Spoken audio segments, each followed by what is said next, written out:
사무엘하 7장 16절입니다. 내 집과 내 나라가 내 앞에서 영영하게 영원히 보존되고 내 왕위가 영원히 경고하리라 하셨다 하라. 오늘 2절입니다. 보존 교재 9쪽이 그 보존은 일단 하나님이 작정하시고 섭리하시며 없어지지 않도록 보존하신다. 능력으로 붙들고 계시다는 그런 그 내용이고, 설명으로서는 일단은 완전히 보호해서 존속케 한다고 하는 그런 그 개념으로서의 이제 우리 교리적인 그런 그 주제입니다. 보존. 일단 보존 교리의 증명을 보시게 되면 하나님의 주권과 피조물의 의존적 성격으로 쫓아오며 하나님의 계속적인 의지의 표현이다. 자, 이제 그 보존 교리를 보게 되면 우리가 아마 어떤 체험이라고 소위 말하는 그런 거에서 예를 들어서 교통사고가 났는데 차가 완전히 망가졌는데 사람만 아주 안전하게 살아났습니다. 그럴 때 우리는 그걸 하나님의 능력이다 이렇게 이야기를 해요. 교통사고가 안 나고 잘 간 거는 하나님의 은혜라고 생각하는 사람이 없어요. 이게 이제 우리 보존에 대한 오해입니다. 보존이라고 하는 그거는 일상적인 우리 삶에 대한 것들이 다 보존인데 어떤 특별한 상황이 만들어졌을 때만 그걸 하나님의 특별한 섭니다. 이렇게 이제 우리가 생각을 한단 말이에요. 그게 우리 어떤 기복적인 신앙생활을 해가게 되어지는 잘못된 단초를 이제 제공하게 되어지는데, 하나님의 그 보존이라고 하는 것은 언약했으니까 언약대로 이루어 가시는 거예요. 언약대로 이루어 가시기 위해서는 모든 것들을 보존하신다. 물론 우리가 이제 특별 계시에 또 성경에는 그런 특별한 사건들이 기록이 되어져 있죠. 그래서 그게 특별한 사건이기 때문에 그거는 보존이고 일반 계시적으로 섭리하시는 것은 보존이 아니라는 이런 개념은 우리가 성경에 대한 오해라는 거예요. 그래서 성경이 그런 특별한 표적을 보여주는 것은 예수가 그리스도라고 하는 사실을 증명하기 위해서 하나님께서 그런 역설적인 이제 사건을 계시를 갖다 했고, 그 성경을 통해서 우리가 그 계시를 이해한다고 하면 우리들 주변에 일어나는 모든 그런 그 삶이 이게 하나님께서 해가신 일이다. 우리 아까 이제 시편 때도 그런 이야기를 했지만 하나님께서 우리를 섭리하실 때에 그냥 일반적인 모든 삶이 하나님이 섭리하신다는 거 아니에요? 만사가 하나님이 섭리하시는 것이다. 그러니까는 아니 항상 기뻐하고 범사에 우리가 감사하고 쉬지 말고 기도하라 그러는데 그 항상이라고 하는 것 안에는 기쁜 것도 있고 슬픈 것도 있고 위험한 때도 있고 안전한 때도 있고 다 포함되어진 거란 말이에요. 근데 우리는 이거를 세속적으로 이제 어떤 종교적 특별 행위로 우리가 일부러 끌어내리고 와가지고 이 세상에서 특별해야만 그것이 하나님의 임재라고 보여준다는 거죠. 그러니까는 정상적인 교회 생활을 통해서는 하나님의 임재를 맛볼 수가 없어요. 우리는 이제 그 하나님의 영광이 말씀의 운동력이 교회에 여러 가지 은사를 주어가지고 주님의 몸된 교회를 세워가고 진리를 전성하고 보수하기 위한 그런 그 일로 섭리하는 모든 것들이 하나님께서 하시는 일이고 하나님의 영광의 임재다. 이렇게 이야기를 하는데 반해서 일반적으로 우리 이제 기독교에서도 이렇게 보존한다라고 하면은 특별한 상황에서 보존이 돼야 보존이라고 우리가 느낀다는 거예요. 이것이 우리들이 너무 풍성한 은혜를 풍성하게 누리기보다는 특별한 경우에만 그걸 특별하게 생각을 해가지고 다른 사람에게는 없는 특별한 경험을 우리가 중시하는 이런 어떤 신앙적 오해의 그런 모습들이 보인다. 그래서 우리의 호흡도 주장하시는 분이 우리 주님인데, 그렇다고 한다면 일거수일투족 무엇을 먹고 마시는 모든 만사 이것이 하나님께로부터 말미암았단 말이에요. 뭐 시편 기자만 뭐 그 부가 하나님께서 온 거라고 이야기할까요?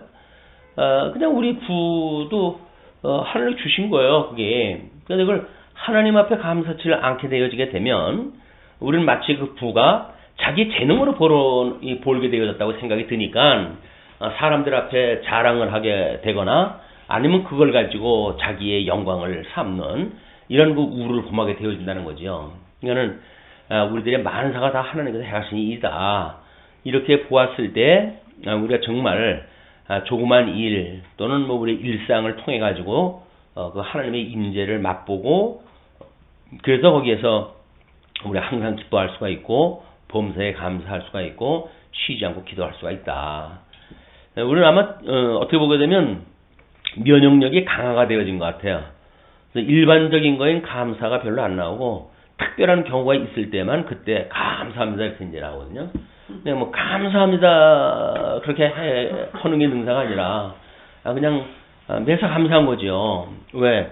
하나님께 구속받은 성도로서 오늘도 그 주님을 힘입어 가지고 살며 기도하며 있게 하시는 건데 그러면 하나님 안에 있는 건데 그거보다 더 감사한 게 어디 있어요? 그거는 차치하고 위험한 경우에서 나를 구원해 주셨다. 그렇기 때문에 감사하다. 이게 얼마나 초보적인 거냔 말이에요. 근데 우리는 그 초보적인 것이 오히려 더 신기하고 놀랍대. 그게 신기하고 놀랍대. 근데 사실은 신기하고 놀라운 거는 일상적인 삶 속에서 우리가 구속의 은혜를 깨닫고 그리고 하나님 안에서 기뻐할 수 있다고 하는 것이 이게 기가 막힌 노릇이죠. 진짜 실로 놀라운 일이지. 다른 사람들 보면 저 사람은 저 지경에 뭐가 저리 감사할꼬? 이렇게 의아하게 생각할 일들이 우리한테 일상적인 삶에서 일어난다는 거 아니겠어요? 그게 실로 놀라운 거죠.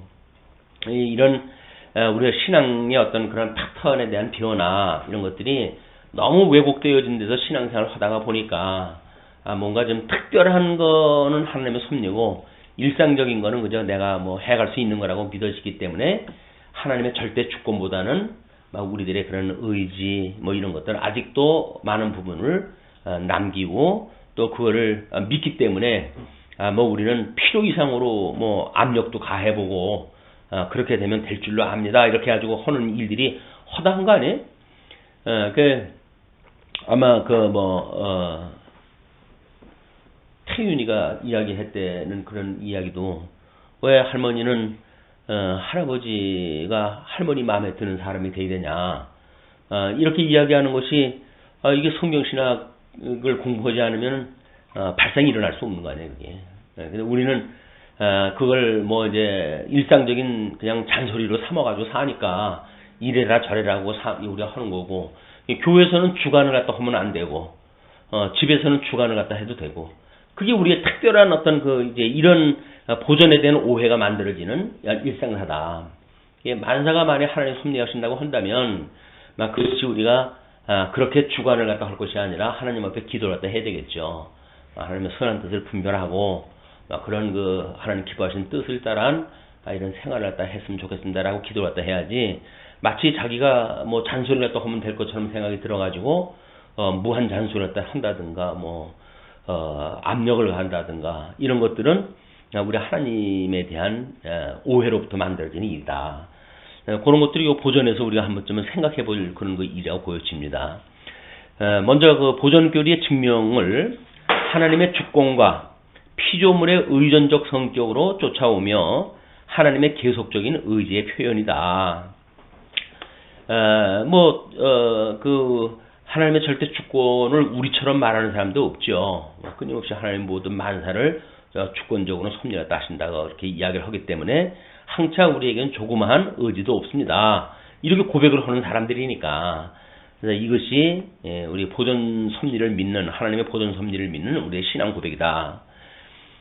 그 신적 보존의 성질을 보게 되면 첫째, 하나님에 대한 우주의 구별과 의존. 창조된 만물이 다 하나님의 존재와 구별된 진정하고 영구한 존재를 가지며 하나님의 부여하신 능동적, 수동적 모든 특성들을 소유한다. 자연과학적인 그런 입장도 마찬가지고, 우리 사회과학적인 입장도 마찬가지죠. 그러나 그 시대를 따라서 인간들의 문화가 바뀌고 이렇게 오는 걸로 보게 되면 또 음부의 권세가 일어나게 하는 것도 하나님께서 해가시는 일이기 때문에 미혹의 영들이 일어나가지고 결국은 그렇게 이제 왜곡되어진 신앙생활의 문화를 만들어가기도 하고 그에 미혹되어지는 사람은 넘어지고 또 그걸 경계해가지고 우리 하나님 앞에 끊임없이 악에서 구하기를 구하는 성도들에게는 하나님 붙들어 주신 은혜를 또 체험하게 하고 이런 일이 시작되어진다. 그 다음에 그 신적 권능의 적극적 계속적 활용이다. 모든 피조물은 자체의 계속적 존재의 근거를 하나님 안에 가진 거로 신적 권능의 적극적 계속적 활용의 효능이다. 우리가 얼마나 믿지 않으면 하나님께서 그런 특별한 사건을 줘가지고 믿게 하실까요? 예, 이제 뭐 우리 신비적인 어떤 그런 체험을 이야기하시는 분들이 뭐 도저히 지금 차가 빠져 있고 아주 외진되고 밤이 되면 이제 기온이 떨어져가지고 생명의 위협을 느낄 것이고 그래서 도저히 여기서 헤어날 길이 없다고 믿어지는 그런 상황 속에서 그들이 하나님 앞에 기도했더니 하나님께서 뭐 별안간 어떤 그 짐차가 와가지고 지나가게끔 만들으셨대요. 이거 짐차를 보고 이제 그 지원을 갖다 요청했다 했는데 마침 그 짐차 뒤에 돌멩이가 잔뜩 싣고 왔다는 거예요. 근데 그거를 인해 가지고 이제 거기서 탈출을 갖다 했어요, 그분들이. 그거를 기도 덕분에 이렇게 되어졌다. 이건 하나님의 임재다. 이제 우리가 이렇게 이야기를 한단 말이에요. 근데 우리가 범사에 감사한다고 한다면 빠지지 않고 갔을 적에도 그게 허다한 감사가 거기에 나와야 되지 않을까요? 하나님께서 복을 갖다 해가지고 그 위험한 지경인데도 불구하고 아무런 사고 없이 나오게 하셨다. 이렇게 해가지고 우리가 감사가 나와야 되는데 그때는 감사 까맣게 잊어버리잖아요. 그리고 위기 때 구해줬을 때 그때만 감사했다고 한단 말이에요. 그때 그 감사는 범사의 감사가 아니라 특수할 때의 감사입니다. 항상 기뻐하는 것이 아니라 내 마음에 들을 때에 기뻐하는 거야. 그 신앙이 얼마나 우리가 편협되어진 신앙이란 말이에요. 그것이 일상사에 대한 하나님의 섭리를 우리 믿지 않는 이런 불신이라고 하는 그런 다시 한번 자각이 필요하다. 그런 생각이 듭니다.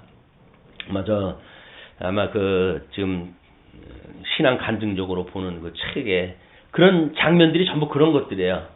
그래가지고 하나님의 임재를 자기가 뭐 이제 깨닫고 뭐 느꼈고 뭐 이런 거 이야기 갖다 해가는데 읽으면서 그래 이 사람들은 가끔가다 이런 임재라도 맛보는데 그러면 우리는 성경에 의해 가지고 계시되어진 그런 그 성경에 의해서 성경의 진리성을 확보했고 진리라고 하는 것을 통해 가지고 신존재가 증명되어졌고 살아계신 하나님을 믿는다고 하는 우리들은 그럼 뭐냐?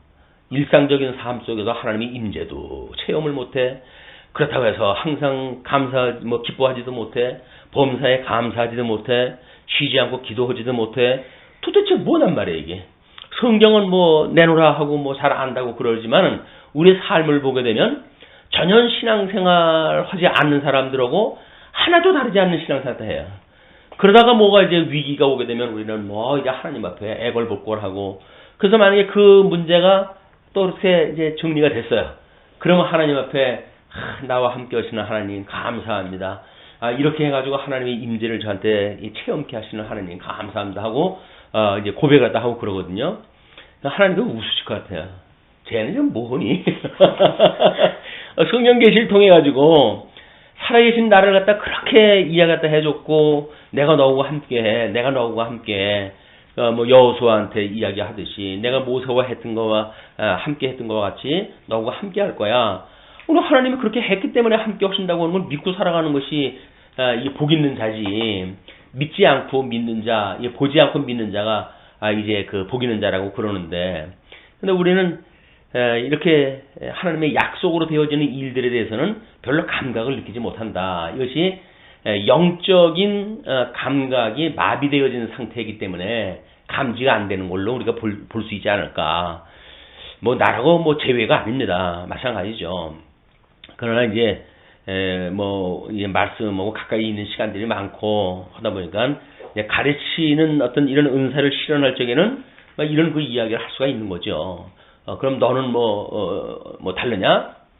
이렇게 이야기를 하게 되면 그건 가르치는 자에 대한 모독입니다. 난 성경을 가르치는 거지 내가 그렇다고 하는 내 간증 얘기하는 게 아니에요. 네. 나도 그러지 않을 때가 있지만 그러나 만약에 하나님의 뜻이 그렇다고 한다면 이건 뭐 강론자나 듣는 모두가 그렇지 우리가 그랬지 라고 하는 어떤 자각의 시간이 되어져야 우리가 그동안 하나님 앞에 얼마나 이렇게 불충성했는지에 대한 인식의 문제가 정리가 되어지고 그래야 또 우리가 소망을 가지고 또 기도할 수가 있게 되어지겠죠. 우리 일생의 삶이 얼마나 이게 싱거우면 천국 가가지고 어떻게 연무응토록 하나님 찬양하면서 어떻게 지겹게 합니까? 이런 게 나온단 말이에요. 그럼 우리 여기 살아갈 때 항상 이게 기뻐할 수가 없고 항상 구원사에 감사할 수가 없는데 아는 게 아니라 천국 가가지고 영원무궁토록 찬송한다고 생각해 해봐요. 그게 뭐 가고 싶은 곳이겠어요, 그게. 재미도 없고, 여기서처럼 내가 억지로 걸었다 그거 하려면, 실제 그냥 여기서 있는 게 낫지, 거기를 왜 갑니까? 하는 생각이 나온단 말이에요, 이게. 우리가 얼마만큼 하나님 나라를 왜 걷고 있는가, 이제 그걸 볼 수가 있다. 그래서 이제 세 번째는 유지 작업의 물성 조절이라고 이렇게 이야기를 했어요. 하나님의 섭리 공작에서 스스로 자기의 창조물들의 성질에 조절을 갖다 하신다. 이건 아주 오랜 시간을 거쳐가지고 만들어진 태양의 무슨 온도가 식어가는 어떤 부분이라든가 지구의 온도가 식어가는 거라든가 이렇게 오랜 시간이 걸리는 것들이 있겠죠. 그러나 또 급작스럽게 변하는 것도 있고 이런 것들이 전부 신적 보존의 성질이다. 이 유지 작업의 그 물성을 하나님께서 직접 조정을 하신다. 유리라고 하는 것이 고체인가요, 액체인가요? 액체. 그러니까 우리가 이제 그 액정이라고 하는 것을 그렇게 이야기를 해요. 이제 고체와 액체도 고체도 아니고 액체도 아니다.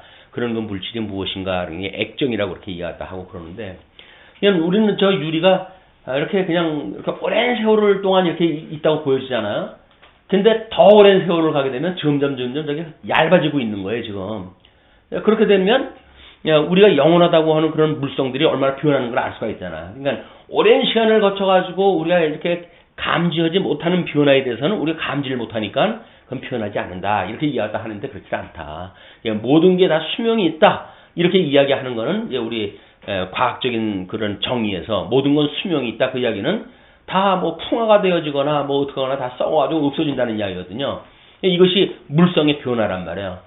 근데 그런 거에 오랜 변화를 통해 가지고 만들어지는 일이기 때문에 우리가 감지를 못하니까 우리는 영원무궁토록 무엇이 있을 거라고 생각이 들어가지고 콘크리트로 집을 지어놓고 어떤 정신없는 목사님은 또 노아의 방주처럼 마지막 심판을 피하기 위해 가지고는 지하 수 깊이 아주 그렇게 방칸을 갖다 지어가지고 그런 걸 막을 수 있어야 된다. 나중에 요한계시록에 보니까는 별이 떨어져가지고 지구를 갖다가 이제 재앙을 주신다고 그러는데, 그 별이 지구를 갖다 두들겨도 사고한 날만큼의 견고한 방주가 필요하다. 이렇게 이제 이야기하시는 분도 있더라고요. 나는 그냥 웃자고 하는 소린가 그랬더니, 아니야. 정말 조성도 했더라고요. 그래가지고 돈, 이렇게 걸게끔 하는 그런 이야기도 하고 그랬었는데, 사람들이 협조를 안 해가지고 중간에 그냥 말았다고 그러시는 걸로 보아서는 정말 그런 줄로 믿는 거예요. 아니, 하나님의 심판을 피할 수 있는 심판이면 그게 심판이 아니죠. 그리고 하나님이 구원하시려고 한다면 그 중에서 구원을 다 해주시는 게 아닌가요? 그걸 자기가 피해가지고, 자기가 구원을 받는 걸 그걸 구원이라고 그러나? 하나님이 구원해주고 하는 게 아니라 자기가 구원을 갖다 받는 건데. 그냥, 아무런 의심 없이 그런 이야기 갖다 하는데, 수많은 사람들 듣고 아멘 그러고 있으니까, 우리가 이런 어떤 교의신학적으로 생각할 수 없는 부분들 이런 것들은 이런 시간들이 아니면 공부할 기회가 없어요. 언제 물성에 대해서 이야기를 하고 우리가 물리 공부하는 것도 아닌데, 그러니까 그런 것들이 이게 공부할 기회가 이게 늘 있는 게 아니다. 그 물성 조절에 대한 건 이렇게 특별히 설명을 붙였어요. 모든 것이 유지할 수 있도록 물질의 성질을 유지하게 한다. 유지하게 하는 것뿐만 아니라 변하게 하는 것도 마찬가지입니다. 근데 물질을 부드러운 것은 부드럽게, 강한 것은 강하게, 바닷물은 짜게, 강물은 짜지 않게, 이런 것들이 전부 이제 물질의 성질이라는 이야기로 설명을 했고, 하나님의 자연적 합작이다. 그래서 물질과 마음의 모든 공작에 하나님의 자연적 합작을 함의한다. 그래서 우리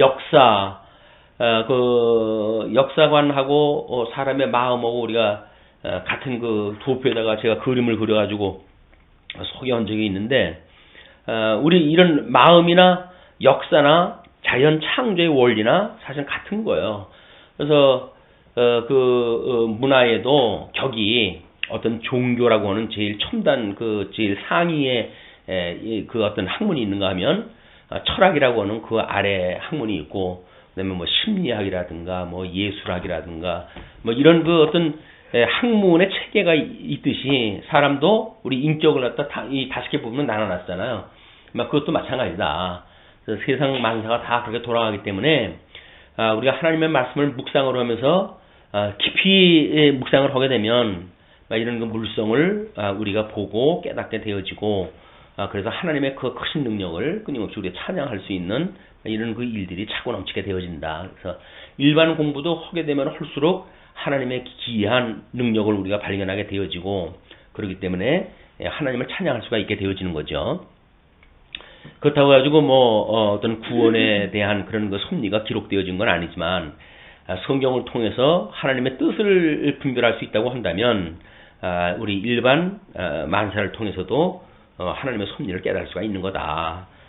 섭리, 되어지는 일을 가지고 너무 고민하거나 그걸로 노심초사하고 하는 그런 그 일들은 우리가 이 성경에서 이야기하고 있는 그 언약 성취사는 너무 상큼한 거 아니에요? 복잡하지 않습니다. 근데 왜 우리 삶으로 들어오게 되면 우리가 이렇게 골치 아프고 그럴까? 그것이 우리가 아이들 마음이 아니기 때문에 그래요. 복잡한 세속적 그 마음 때문에 우리가 그런 걸 믿지 못하는 이런 그 모습을 보게 되어진다. 그래서 자연을 움직이게 하는 것, 자연 법칙의 주관하심, 또 식물 하나하나 자라나게 하는 것, 이것이 하나님이 자라게 하신다. 그러니까 머리카락까지 이 세신바가 되어졌다는 그런 그 이야기는, 아니 하루 500개가 빠진다고 그러는데 50개가 빠진다 그랬네. 50개가 빠진다고 그랬는데 그 빠지는 거 다 하나님께서 섭리하신 거 아니에요? 머리카락까지 세신바가 된다고 그랬는데. 근데 우리가 그건 성경 말씀에 그렇게 되어진 거는 그냥 성경이니까 그렇지, 이렇게 그냥 간과해 버린단 말이에요. 우리들의 아주 작은 것까지도 하나님께서 섭리하다 하신다. 그렇게 했을 때 우리가 우리의 인격 또는 신체 모든 것들을 섭리하시는 하나님을 우리가 그런 섭리를 통해서 감사하기도 하고 기쁘기도 하고 또는 소망도 하고 이런 그 기도의 생활을 하게 되어지는 것이다. 그 세계 보존의 의의입니다. 세 번째, 그 첫 번째는 노아원에게 은혜성을 이야기했어요.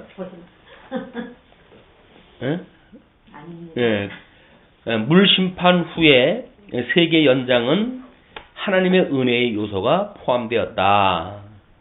그러니까 이걸 계시로 이어질 못하게 되면 노아 언약의 은혜성만 이야기를 하게 되어지는데, 은혜성만이 아니죠. 그 은혜성 안에는 거기서 수없는 질병과 고통과 전쟁 속에서 이 저주가 함께 내재되어져 있는 건데, 그런 것들을 빼놓고 세계 연장이 하나님의 은혜다, 이렇게 이야기하는 거예요. 그러니까 우리는 하나님의 그 은혜라고 하는 그것이 뭔가 오래 보존되어지고, 그리고 우리 수명도 오래 하나님께서 섭리했다 해주시고, 그런 걸 은혜로 보는 거예요.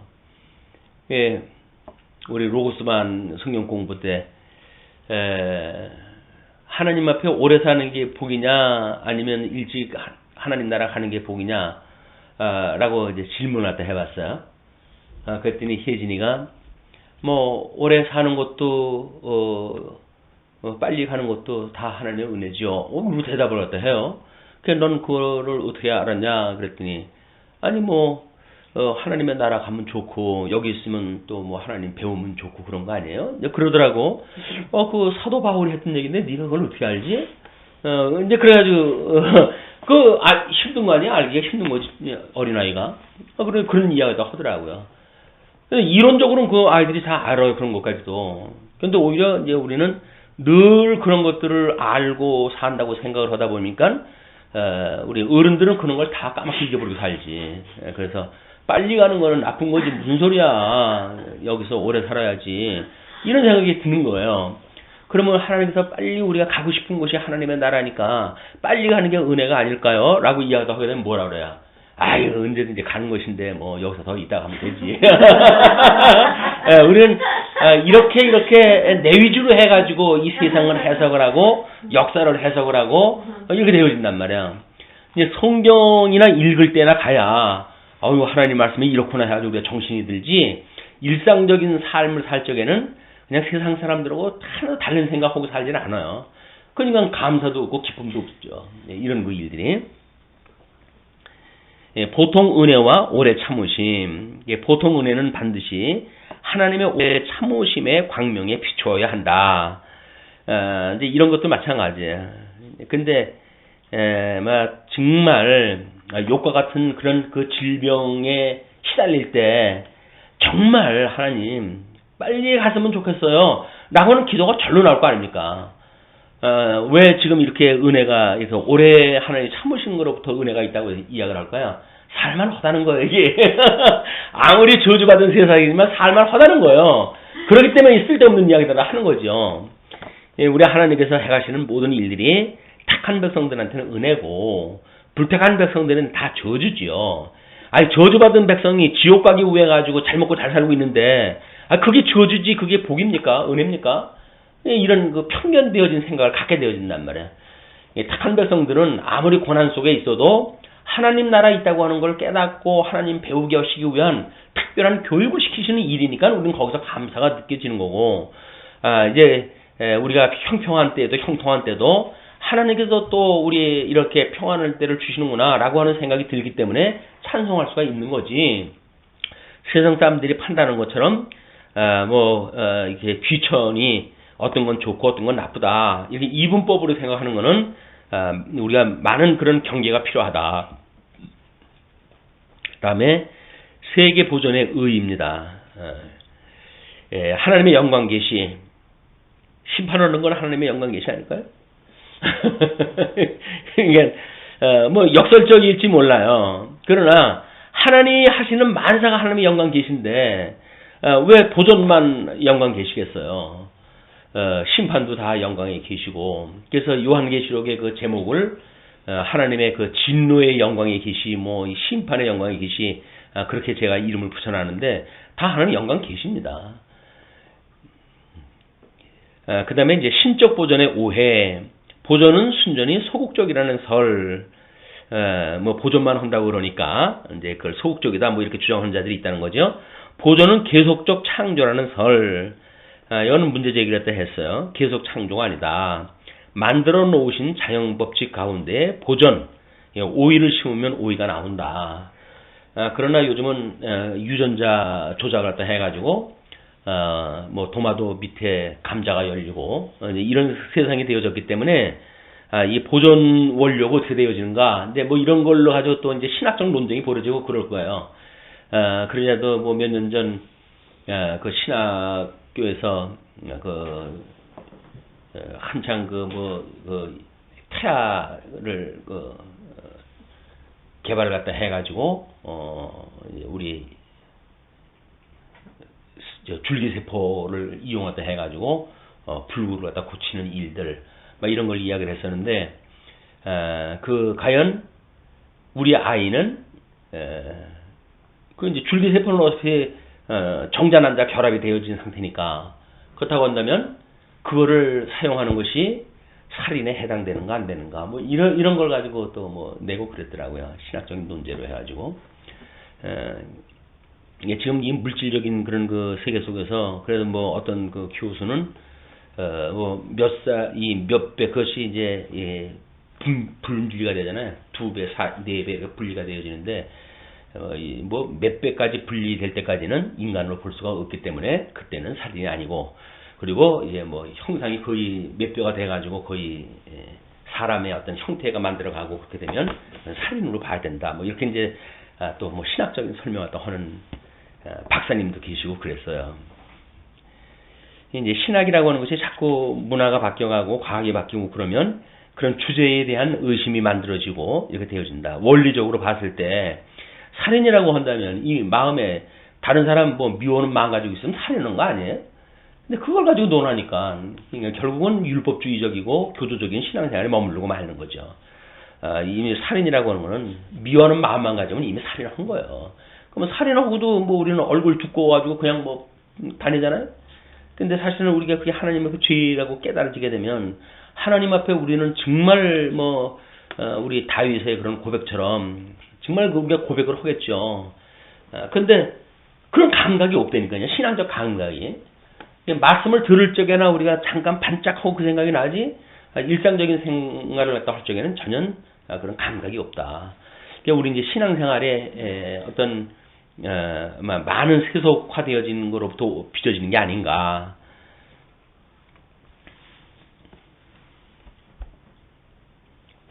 예. 협력에 대한 그 죄송합니다. 오늘 늦게 시작했어요. 오늘은 늦게